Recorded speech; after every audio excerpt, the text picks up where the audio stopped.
2024 সালের 28শে জুলাই রোজ রবিবার রাজধানী ঢাকা শহরে কি ঘটেছিল দেখতে থাকুন। 2024 সালের 28শে জুলাই রবিবার রাজধানী ঢাকা সহ পুরো দেশ তখনও কারফিউ আর অঘোষিত এক আতঙ্কের চাদরে ঢাকা। আগের দিনগুলোতে 8,000-এরও বেশি গ্রেফতার, ব্লক রেডের নামে রাষ্ট্রীয় সন্ত্রাস আর 5 প্রধান সমন্বয়ককে ডিবি হেফাজতে নেওয়ার পর স্বৈরাচারী সরকার ভেবেছিল আন্দোলন বুঝি এবার শেষ। কিন্তু ফ্যাসিবাদের শাসকেরা জানত না ছাত্র জনতার বুকের ভেতরের আগুন নেভানো এত সহজ নয়। আন্দোলনকে চিরতরে স্তব্ধ করতে 28শে জুলাই মিন্টো রোডের ডিবি কার্যালয়ে সাজানো হয় ইতিহাসের এক নিকৃষ্টতম ও কুৎসিত নাটক, যার উদ্দেশ্য ছিল আন্দোলনের মেরুদণ্ড ভেঙে দেওয়া। ডিবির সেই সাজানো স্ক্রিপ্ট আর তার জবাবে রাজপথে জ্বলে ওঠা আগুনের গল্প নিয়েই আমাদের আজকের এই পর্ব।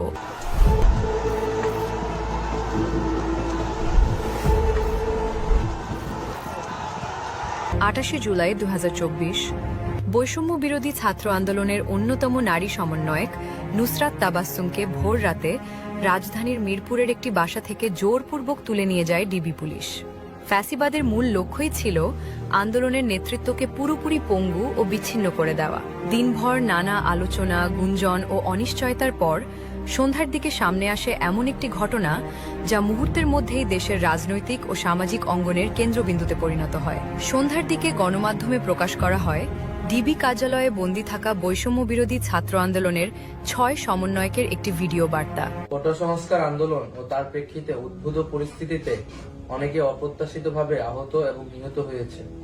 তাছাড়া রাষ্ট্রীয় স্থাপনায় অগ্নিসংযোগ সহ নানা সহিংস ঘটনা ঘটেছে। আমরা এই সকল অনাকাঙ্ক্ষিত ঘটনা তীব্র নিন্দা জানাই এবং সুষ্ঠু তদন্ত সাপেক্ষে দ্রুত বিচারের দাবি জানাচ্ছি। আমাদের প্রধান দাবি ছিল কোটার যৌক্তিক সংস্কার, যা ইতিমধ্যে সরকার পূরণ করেছেন।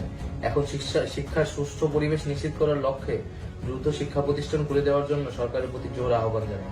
সার্বিক স্বার্থে আমরা এই মুহূর্তে থেকে আমাদের কর্মসূচি প্রত্যাহার করছি।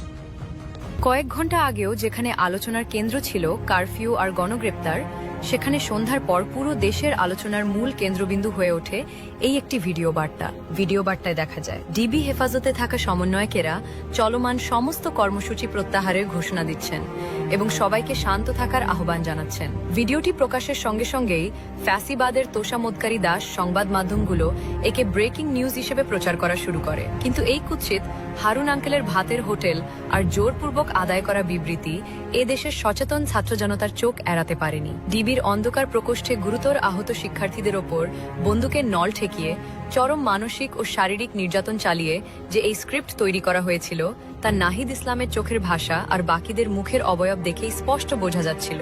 পরবর্তীতে জানা যায় ডিবি কার্যালয়ের ভেতরে এই রাজবন্দীদের ওপর কি পরিমাণ মানসিক নিপীড়ন চালানো হয়েছিল।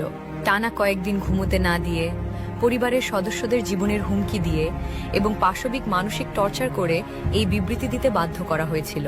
ফ্যাসিবাদের এই নজিরবিহীন ও সস্তা প্রহসন আন্দোলন দমানো তো দূরের কথা, সাধারণ মানুষের ক্ষোভকে আরও বহুগুণ বাড়িয়ে দেয়। ডিবির এই সস্তা নাটক প্রকাশের কয়েক মিনিটের মধ্যে রাজপথে থাকা এবং ডিবি কার্যালয়ের বাইরে থাকা অন্যান্য সমন্বয়কেরা এই বিবৃতিকে সম্পূর্ণ এবং সরাসরি প্রত্যাখ্যান করেন। তারা স্পষ্ট ভাষায় জানিয়ে দেন বন্দুক ও নির্যাতনের মুখে ডিবির খাঁচা থেকে দেওয়া কোনো স্ক্রিপ্টেড বিবৃতি ছাত্র জনতা মেনে নেবে না। ঠিক এই মুহূর্তেই ফ্যাসিস্টদের বুকে কাঁপন ধরিয়ে দিয়ে 29শে জুলাই দেশ জুড়ে তীব্র ছাত্র জনতার বিক্ষোভের ডাক দেন অন্যতম সমন্বয়ক আব্দুল কাদের। ডিবির স্ক্রিপ্ট সাধারণ শিক্ষার্থীদের মনে ভয়ের বদলে এক মরণজয়ী জেদ তৈরি করে। ঢাকার অলিতে গলিতে, জাহাঙ্গীরনগর, চট্টগ্রাম কিংবা রাজশাহী বিশ্ববিদ্যালয়ে শিক্ষার্থীরা কারফিউর বুট আর গুলির নির্দেশ ভেঙে তাৎক্ষণিক ছোট ছোট প্রতিবাদ মিছিল বের করে স্পষ্ট বার্তা দেয় রক্তের হিসাব না নিয়ে তারা রাজপথ ছাড়বে না। এই উত্তাল পরিস্থিতির মাঝেই এই দিনের অন্যতম গুরুত্বপূর্ণ ঘটনা ছিল মোবাইল ইন্টারনেট সেবা পুনরায় চালুর সিদ্ধান্ত। 18 জুলাই থেকে কার্যত বন্ধ থাকা মোবাইল ডেটা সেবা দেশের যোগাযোগ ব্যবস্থাকে বড় ধরনের সংকটে ফেলেছিল। পরিবার, ব্যবসা ও জরুরি যোগাযোগ সব ক্ষেত্রেই এর মারাত্মক প্রভাব পড়েছিল। দেশে মোবাইল ফোনে ইন্টারনেট সেবা দীর্ঘদিন বন্ধ রাখার পর 28শে জুলাই সরকার ঘোষণা দেয় যে বিকেল থেকে 4G মোবাইল ইন্টারনেট পুনরায় চালু করা হবে। বিকেলে ইন্টারনেট চালু হওয়ার পর কোটি কোটি মানুষ প্রথমবারের মতো গত কয়েকদিনের নৃশংস হত্যাকাণ্ডের খবর, ছবি ও ভিডিও দেখতে সক্ষম হন। তবে ইন্টারনেট চালু হলেও সামাজিক যোগাযোগ মাধ্যম ফেসবুক, হোয়াটসঅ্যাপ ও টিকটকের ওপর ফ্যাসিস্ট সরকার তখনও নিষেধাজ্ঞা বজায় রেখেছিল, যাতে তাদের করা গণহত্যার আসল রূপ বিশ্ববাসীর কাছে পুরোপুরি পৌঁছাতে না পারে। 28শে জুলাই রাজারবাগে কেন্দ্রীয় পুলিশ হাসপাতাল পরিদর্শন শেষে বিকেলে সরাসরি শাহবাগে বঙ্গবন্ধু শেখ মুজিব মেডিকেল বিশ্ববিদ্যালয় হাসপাতালে যান খুনি ফ্যাসিবাদের শিরোমণি শেখ হাসিনা। গুরুতর আহত আইন শৃঙ্খলা রক্ষাকারী বাহিনীর সদস্যদের অবস্থা দেখে এবং তাদের ওপর নির্যাতনের কথা শুনে সেখানে রীতিমতো অশ্রু সজল হওয়ার ভণ্ড নাটক করতে দেখা যায় এই গণহত্যাকারীকে। তিনি দম্ভুক্তি করে বলেন, সহিংসতাকারীদের খুঁজে খুঁজে শাস্তি দেব। শত শত ছাত্র জনতার তাজা রক্তে যার হাত রাঙানো, তার মুখে এই কথা ছিল এক চরম ধৃষ্টতা। ঠিক একই সুরে প্রলাপ বকতে শুরু করেন তৎকালীন আওয়ামী লীগের সাধারণ সম্পাদক ওবায়দুল কাদের। তিনি দাবি করেন, কোটা আন্দোলনকে ঘিরে সহিংস পরিস্থিতিতে 19শে জুলাই রাতে কারফিউ জারি না করলে নাকি শ্রীলঙ্কা স্টাইলে গণভবন দখলের গভীর ষড়যন্ত্র ছিল। চলমান গণহত্যা নিয়ে বিদেশিদের বিবৃতি দেওয়া প্রসঙ্গে তৎকালীন এই মন্ত্রী ক্ষোভ উগড়ে দিয়ে বলেন, কারা সমন্বয় করছেন আমরা জানি, কারো প্ররোচনায় বিবৃতি না দিয়ে এখানে এসে মেট্রো রেল, এলিভেটেড এক্সপ্রেসওয়ে ধ্বংসলীলা দেখুন। কিন্তু ফ্যাসিবাদের এই মায়াকান্না আর ধ্বংসলীলার ধোঁয়া বিশ্বমঞ্চে আর খাটছিল না। যুক্তরাষ্ট্রের সহকারী পররাষ্ট্রমন্ত্রী ডোনাল্ড লু এই দিন স্পষ্ট ভাষায় বলেন, বাংলাদেশের সহিংসতা ঘটনায় সরকারের কারফিউ ও পুলিশের গুলি চালানোর নির্দেশে আমরা গভীরভাবে উদ্বিগ্ন। শীর্ষ নেতাদের সঙ্গে যোগাযোগ রাখা হয়েছে।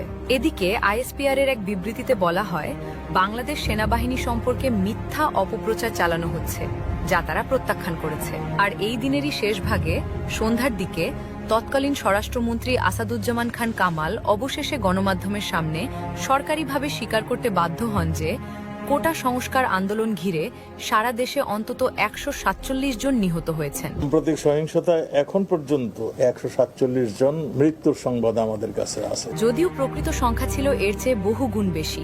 একই সাথে তিনি জানান, ততদিনে গ্রেফতার করা হয়েছে 10,028 জন মানুষকে, অর্থাৎ পুরো দেশকে তারা এক বিশাল কারাগারে পরিণত করেছিল। 28শে জুলাই 2024 দিনের শেষে ডিবি কার্যালয়ের হারুন আঙ্কেলের ভাতের হোটেল নাটক আর তৎকালীন ওবায়দুল কাদেরদের মিথ্যা প্রলাপ দিয়ে স্বৈরাচারী সরকার যে আন্দোলন দমাতে চেয়েছিল তা আসলে ফ্যাসিবাদের কফিনে শেষ পেরেকটি ঠুকে দেয়। ডিবির স্ক্রিপ্ট রাজপথের আগুনকে নেভাতে পারেনি, বরং তা সাধারণ মানুষের বুকে এক অনমনীয় ক্ষোভের বারুদ জমা করেছিল। 28শে জুলাইয়ের এই থমথমে রাতই জানান দিচ্ছিল, ফ্যাসিবাদের তখত আর বেশি দিন টিকবে না, আর ছাত্র জনতার এক দফার চূড়ান্ত সুনামি এখন স্রেফ সময়ের ব্যাপার মাত্র।